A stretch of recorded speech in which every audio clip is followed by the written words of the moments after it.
Greetings, everyone, and welcome to the iLead Board Relations Professional Development Series. I'm Mike Kazak, Senior Director for Board and Partner Relations for School Services. Some of you may recall, in my prior life, I spent 20 years as a high school coach and educator. So I thought since professional development could be considered a form of coaching, I thought I'd stick with this type of mantra. The goal of training this year is to provide year-long professional development to our heads of school to improve their effectiveness in establishing and maintaining strong board relations. For some of you, as heads of school that do not have 501c3 board, I still encourage you to review the training and keep the documents that will be pushed out to you. This information is very valuable, and in the future, if you move into a board school or into a regional structure, you may want to recall some of the things that are discussed today. So what does professional development look like for this upcoming year? First off, our training is going to be synchronous, in which we will have live Blackboard sessions, asynchronous, as we are doing today, which are brief 5 to 10 minute snippets of information, and some face-to-face. That primarily will be done at our national head of school meeting in January. So some of the trainings that we will have, first with today, a calendaring of board meetings. Head of school, the K-12 employees and staff to the board, which in other words means your role as a staff to your board, although you are a K-12 employee. We will review agenda building and minutes review. Finance 201, in which I have sought the regional finance managers to create a next series in school finance. Policy review. Review of board gap analysis and goal setting. Recruiting of board members and where to look and how to assist your board chair in doing so. Review of charter agreements. The identification of K-12 value add. A review of bylaws. And a follow-up board simulation. At the National Head of School Summit in January of 2016, we hope to have a full day of professional development on board and partner relations. We will have a board simulation,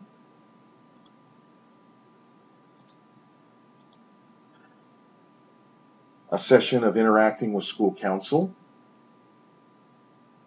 the discussion of governance versus management, and this would be as it relates to boards, interacting with government affairs, open meeting laws, service agreements. So what does training look like for today? Today's training is on the calendar and board meetings and possible action of items throughout the year.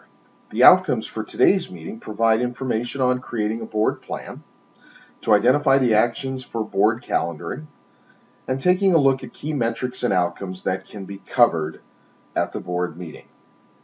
So now let's take a look at a simple plan. While this particular slide may not change often, information tagged here can be very useful as a reminder in board agenda planning. As we dive a little deeper, we can recognize some key elements in the formation of a board plan. In baseball terms, I would consider this your lineup card. Here you are looking to put your best actions together in hopes of winning the game, or in our case, bringing solid action into the meeting. As you will notice, one of the key elements is communication.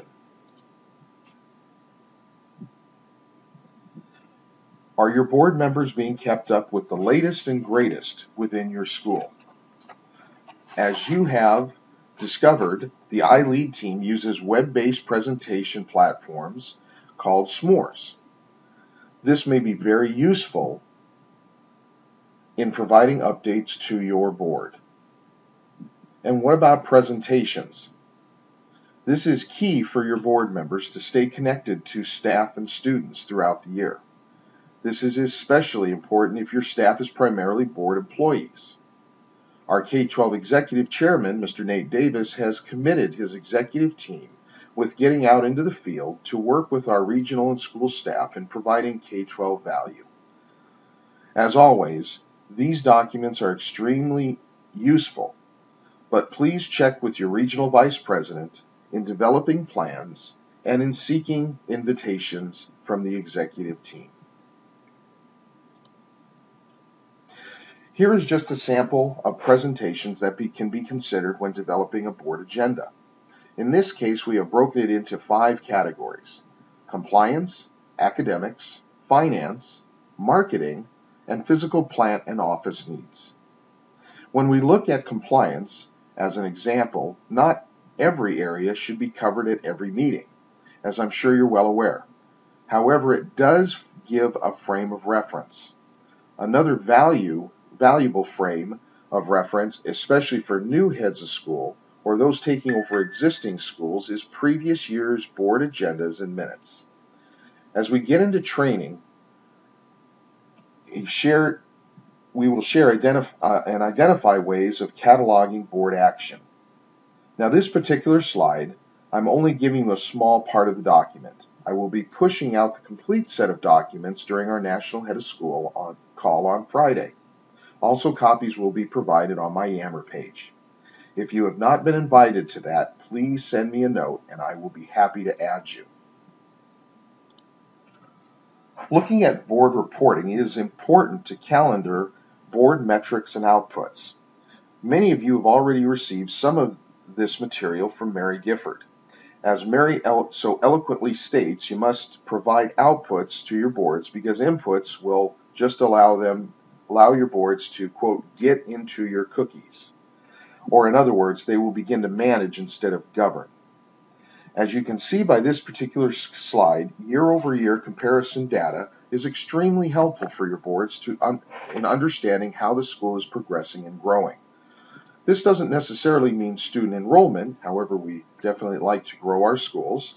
However, it could be very well mean academic measurements. The headers for the slides are school enrollment and student demographics.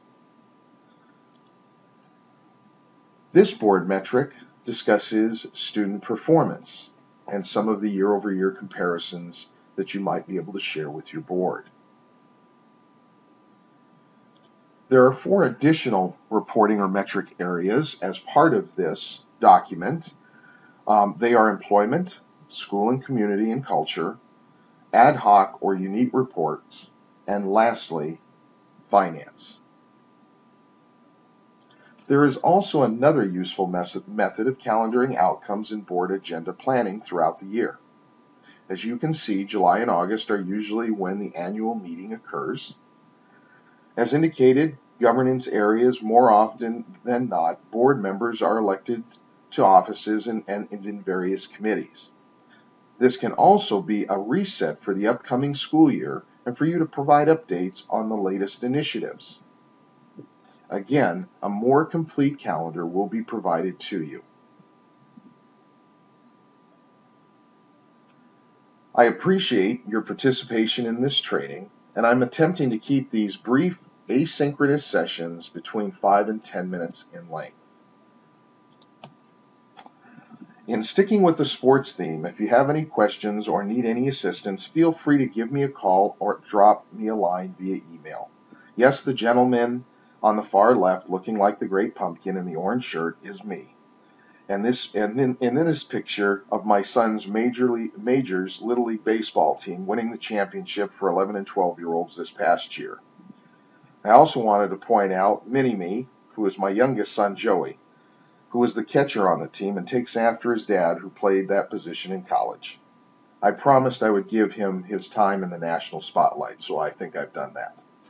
I've enjoyed this time working with you today and look forward to our meeting this Friday. Thank you very much and have a wonderful day.